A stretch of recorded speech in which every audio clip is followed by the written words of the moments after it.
پێشمەرگەی کۆمەڵە شۆڕشێڕێکی وشیاری چەک لە شان و هێمای ڕێخستن و ڕێبەری لە بزوتنەوەی شۆڕشگێڕانەی کوردستانە. مێژووی خەباتی ماندووی نەناسانەی هێزی پێشمەرگەی کۆمەڵە، مێژووی خەبات و خۆراگری و مێژووی بزوتنەوەی شۆڕشگێڕانەی خەڵکی کوردستانە. 46 ساڵ لەمەوبەر بەردی بناغەی هێزی پێشمەرگەی کۆمەڵە لە بارودۆخێکدا دانرا کە کۆمەڵگای ئێران لە بەردەم وەرچەرخان و گۆڕانکاریەکی مێژوویدا بوو. لەلایەکەوە کۆمەڵانی خەڵک بە شۆڕشێکی جەماوەری لە چنگ دەسەڵاتی دیکتاتۆری پاشایەتی ڕزگاریان بوو وا دەرفەتێکیان بۆ ڕەخسا تا هەناسەیەک بە ئازادی هەڵکێشن و لەلایەکی دیکەشەوە ترسی زاڵبوونی ڕژیمێکی لە ڕاددەبەدەر کۆنەپەرست و دوژمنی ئازادی کە خۆی ئامادە دەکرد بۆ بەدەستەوەگرتنی دەسەڵات کۆمەڵگای ئێرانی داگرت بوو. ڕەوتی ئیسلامی ئەرکی بێدەنگکردنی دەنگی شۆڕشی ئێرانی لە ئەستۆ گرت بوو و لە هەموو گۆشەیەکی ئێران پرۆسەی سەرکوتکردنی خەباتی ڕزگاری خوازانەی کۆمەڵانی خەڵکی بەرەو پێش دەبرد. بەڵام لە کوردستان دۆخەکە جیاواز بوو. لاوازی ڕەوتی ئیسلامی و کاریگەری سیاسەت و هزری چەپ و ڕادیکاڵ و نائاینی لە نێو خەڵکدا و هەروەها بوونی حیزبە سیاسیەکان و هیتر بە شێوەیەکی گشتی هاوسەنگیەکی جیاوازی هێزیان دروست کردبوو. کرێکارانی چەوساوە خوازیاری ژیانێکی باشتر بوو. زەحمەتکێشانی گوند کە لە ژێر کۆتوبەندەکانی پاشماوەکانی سیستمی کۆنی ئاغا و دەرەبەگایەتی ڕزگاریان ببوو، ژنانی تینووی مافی یەکسان و ئەو جەماوەرە خەڵکەی کە نەیان دەویست چیتر باریستەمی نەتەوەی لە سەرشانیان قورسایی بکات، سەرجەم ئەو ویست و ئاوات و ئامانجانە لە بزوتنەوەیەکی بەرخۆدانی جەماوەریدا خۆی نیشاندا. بزوتنەوەیەک کە خۆی ئامادە دەکرد بۆ ڕوبەڕووبوونەوەی ئەو ڕژیمە تازە بەدەسەڵات گەیشتووەی کە هەڕەشە بوو بۆ سەر دەستکەوتەکانی شۆڕشی کۆمەڵانی ئازادی خواست.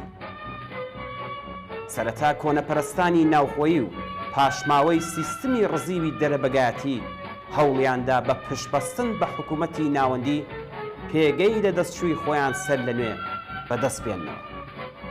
بۆ ئەم مەبەستەش دەستیان کردبوو بە دروستکردنی باندی چەکداری و هەڕەشیان لە زەحمەتکێشانی گوندەکان دەکرد.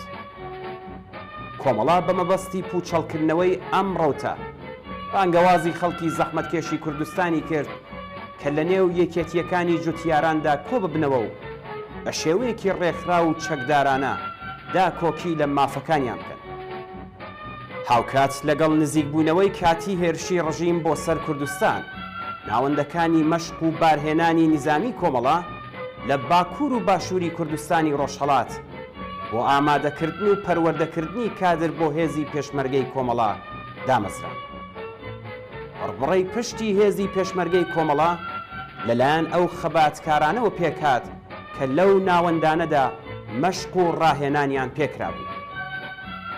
هێزی یەکێتیەکانی جوتیاران بەڕێبەرایەتی کۆمەڵە لە مەریوان، دیواندەرا، کامیاران، سەردەشت، بۆکان و مەهاباد ئەرکەکانی خۆیان سەرکەوتوانە بە ئەنجام گەیاند. زەوی بزارەکان بەسەر جوتیارە هەژارەکاندا دابەش کران و گروپە چەکدارەکانی ئاغاکان لەبەر یەک هەڵوەشێنرانەوە. جۆش و فرۆشی ئەو زەحمەتکێشانەی کە بەدەستی خۆیان سەرکەوتنیان بەدەست هێنابوو و بە ئایندەیەکی گەشت ئومێدوار ببوون و هەروەها ئەو کەش و هەوا سیاسی دموکراتیکەی کە هەموو کۆمەڵگای کوردستانی داگرت بوو، ئەم ناوچەی کردە سەنگەرێکی بەهێز بۆ بەردەوامی شۆڕشی ئێران. بەرفراوانبوونی نفوزی سیاسی و کۆمەڵایەتی کۆمەڵە و گەشەکردنی تواناکانی لە کۆکردنەوە و ڕێخستنی جەماوەردا کە لە چەندین ڕووداوی مێژوویی وەک کۆچی خەڵکی مەریوان، مانگرتنی گشتی یەک مانگەی خەڵکی شاری سنە بە مەبەستی دەرکردنی سوپای پاسداران لەو شارە، ڕێپێوانگەلێکی گەورە و پڕشکۆ بەرەو شاری مەریوان بۆ پشتیوانی لە خەڵکی ئەم شارە و چەککردنی هێزی کۆنەپەرستی ناسراو بە سوپای ڕزگاری کە لەلایەن شێخەکانی ناوچەکەوە ڕێکخرابوو خۆی نیشاندا. هیچ کام لەمانە کە کە ئاسۆیەکی جیاوازیان بۆ ئایندەی شۆڕشی ئێران لە بەردەمدا بوو لەلایەن ئەو ڕژیمە ئیسلامیە کۆنەپەرستەوە کە تازە بەدەسەڵات گەیشت بوو تەحمل نەدەکرا. هەر بەو هۆیشەوە دوای ماوەیەک فریوکاری و کات کوشتن هەموو دەرگاکانی دیالۆگ و دانوستانی داخست و دوای خوڵقاندنی چەند کارەساتێکی وەک کۆمەڵکوژی قاڕنا و قەڵاتان و شوێنەکانی دیکە بە فەرمانی خومەینی لە 28 خەرمانانی 1358 هەتاویدا لەشکەرکەشیەکی بەرفراوان و دڕەندانەی بۆ سەر کوردستان دەستی پێ کرد.